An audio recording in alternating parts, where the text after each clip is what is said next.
Yeah, man. If I had an opportunity, if I had a perfect, if I could just snap my fingers and make things happen, man, I would kill the 360, obliterate it to the heavens because it's a horrible, horrible, horrible entity.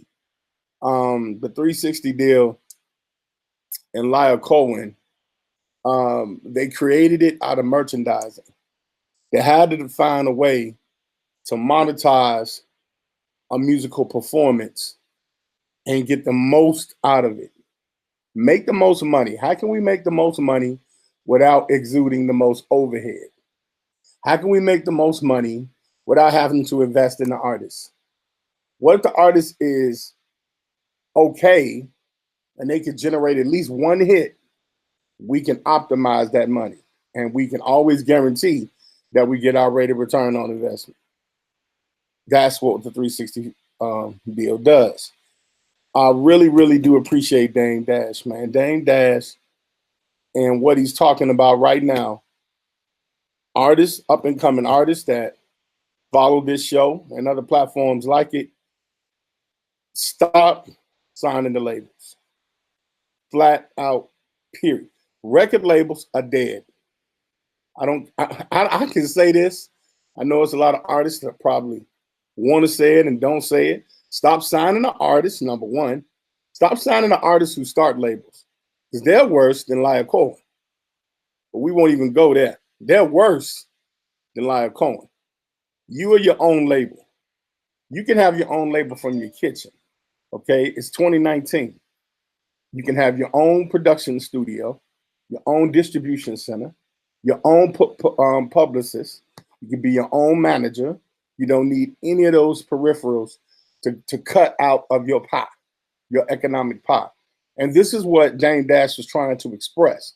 I would rather be $1 million boss than a $14 million employee because the 360 can generate funds, but the funds are allocated before you have the ability to net those funds, to take that money in.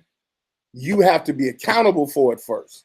There's a thing called account payable and accounts receivable. You have to be liable for money loaned to you on the premise of capital gain.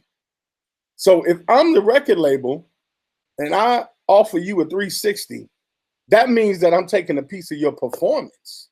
Not only am I taking your production, the end result, I'm taking your ingenuity.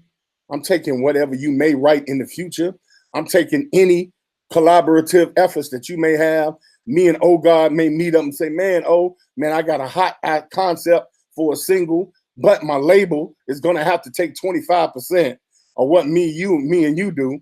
And Oh God is going, but hell, I'm not signing your label. Why should I suffer? So what ends up happening is me being tied into the 360. I got to give up more percentage just to bring Oh God in because I got to go to my label and ask permission for Oh God to come and do a collabo with me on something that me and him created. This is what the 360 creates. And what the situation with Dame and Lyle Cohen really represents is the systematic oppression that is being done in hip hop. I'm not talking about any other genre. I'm talking about hip hop, man. Hip hop is a fairly new industry that has taken over the music industry. It's bigger than pop. It's bigger than rock. It's bigger than heavy metal. It's bigger than any other genre right now. It's been that way going on 15 years strong. And so when young Black children come along and they bring the gift of hip hop to music, and you have someone outside of your culture that's manipulating and marketing your music under what's considered distribution, and then turns around and says, I want 360 degrees of everything that you produce in your musical career, it's absolutely criminal, man. It's criminal. And I'm so fortunate to witness this changing, man. I'm fortunate to witness the music industry becoming a free market industry. People like Travis Scott that are changing the way that artists are being paid is extremely important. Couldn't agree more. You said a lot of things that I wanted to touch on throughout this interview. One thing in particular, You talked about artists signing to other artists and independent labels. Now, for those of you who don't know, Khonsu, I don't even know family. If you know this, I'm an R&B artist. I'm currently signed to an independent label, been signed for some time.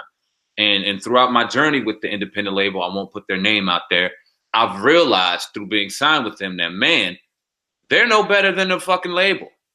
They're no better than a major label. If not, they may be worse. Because not only are they providing zero money or zero capital to their artists, but then they want to own everything that the artist creates. Can you elaborate on that a little bit? I know you said you didn't want to get into it. Please do. Yeah, definitely. Well, it's called niche marketing. If I know that you're an artist, you represent a certain niche in music, what I'm doing is I'm becoming an angel investor, and I'm sequestering you and owning you like real estate. I'm going to own your potential, and I'm going to distribute it as I see fit, regardless if it belongs to you. So it's capital. So I'm treating you like a piece of real estate, and I'm renting you out depending upon the situation. So you're an R&B artist. Let's say you're a talented writer, you're a talented singer. Let's say you got a market share. You got 10,000 followers on Instagram. Well, I'm going to make sure that I sequester you and market you to those 10,000 people under the auspicity of my ownership so that I can isolate that money for myself. I'm not going to allow you to take your talent and your real estate and go and trade with somebody else. I lose the chance of having ownership with you. And that's what makes independent labels very dangerous. So when we're talking about today, a musical artist of today, you need a publishing company. You need to be a union member. So that's ASCAP or BMI.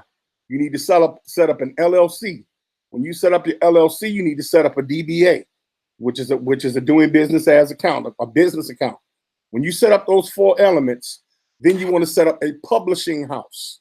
When you set up a publishing house, all your works, all your masters, everything needs to be recorded through that publishing house, which is the LLC, and then you sell it per capita to a label.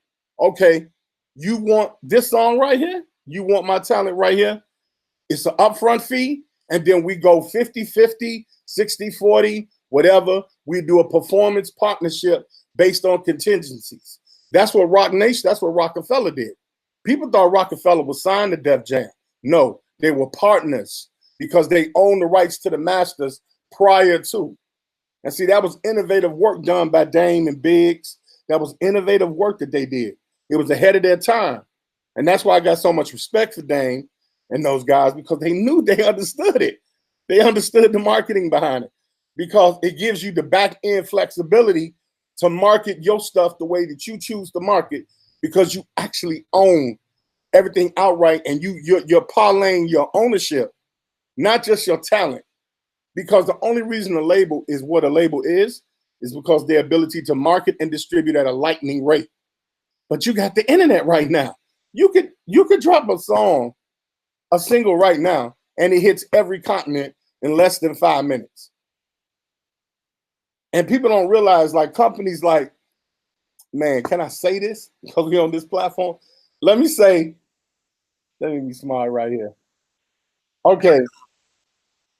Multimedia platforms that use videos to distribute entertainment are still issuing 360 deals. The Facebooks and all of them are 360 deals. You come in, you put your video on the Facebook platform, right? You promote it. Well, meanwhile, there's ads flowing through your video that you have no say-so in. You get 35%, they get 65%. Okay? Whether you agree to it or not, whether you say, I want, let's say, Google AdSense or not, they're going to get 100% advertising dollars without you participating, because you're publishing on their platform. That's a 360 deal. That's Motown. That's Berry Gordy. That's the same deals that folks have been getting for the past 50 years. This is why the Temptations get mad. This is why Earth, Wind, and Fire could never be on the same page. They wasn't in-house fighting. They wasn't getting their bread from their labels. They weren't getting paid. This is why the Fugees break up. This is why Tribe Called Quest couldn't stay together. They just couldn't say it publicly because they in a machine. You see what I'm saying? But when you understand the distribution and marketing as an artist, always learn distribution and marketing. Because if I got control of my distribution, I dictate the market.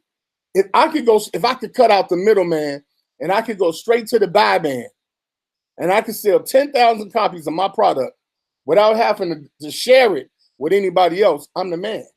No brainer, right? So I'm going straight to the client now. It's direct sales and direct marketing because I'm dropping my stuff on the internet. And that's what the RIAA is having a problem with right now, guys. This is what makes what Dame Dash doing so innovative. The RIAA cannot figure out how to package a digital song because you can't attach it to a tape, a LP, which is a record, or a CD. So they can't get merchandising. So this what made the 360 work. So they said, we're going to take a piece of the performance and make it a viable product for the label. And that's what's powerful. Because we could take this interview and we could shoot it out faster than Associated Press or just as fast. Whereas before, we would need a conglomerate. We would need a distribution hub to do that. We don't need that no more. This is free market enterprise. It's the same way for the artists. Because when you look at a radio station, and let me say this, I won't want to be too wordy, but I'm really passionate about this, yo. When you look at a radio station, it's an advertising company. It's not the music, yo. All a record label does is they go to a Hot 97. They got company employees and they got freelance employees. Obviously, Funkmaster Flex is the company guy. All right, this dude is older than me and he's still working at the damn station. All right, he will take your music based on what the program director tells him. So me being a label, you know what I'm gonna do? I'm gonna go to Hot 97 and I'm gonna say, I have $100,000 budget. I want to buy up so many slots of commercial advertising space from your station each month. And then instead of throwing commercials in there, they throw music in there. And the music is the advertising. That's why artists that are backed by labels get more rotation than a regular artist that's coming in there begging to get their music played. So when you coming in as an advertising conglomerate, which you can do as an independent artist, you might as well just buy up all the commercials on Hot 97. If I was an up-and-coming artist and I'm generating funds already independently because I got 1 million followers and everybody mess with me in every little town I go to, I sell out, I'm going to take my budget and I'm going to spend a month. I'll give Hot 97 a month of commercial programming versus begging a whack-ass Funkmaster Flex who could be fired next week to play my song because he ain't doing me no favor. Him and the Ebros and all them guys, they're not doing nobody no favor by playing a damn song. That's hustle music. The real person is the programming director. And if you walk in there with an advertising check and you say that I'm advertising this song and I want advertising time, guess who you gonna be dictating to then? Now you dictating the Flex. Nah, nigga, pay my shit. Play my shit 3 times every hour, nigga, because I cut the check. Now, I cut the check as the artist. That's what the Jays did. That's what Dames did. That's what they do. And that's really what artists should really look at, man.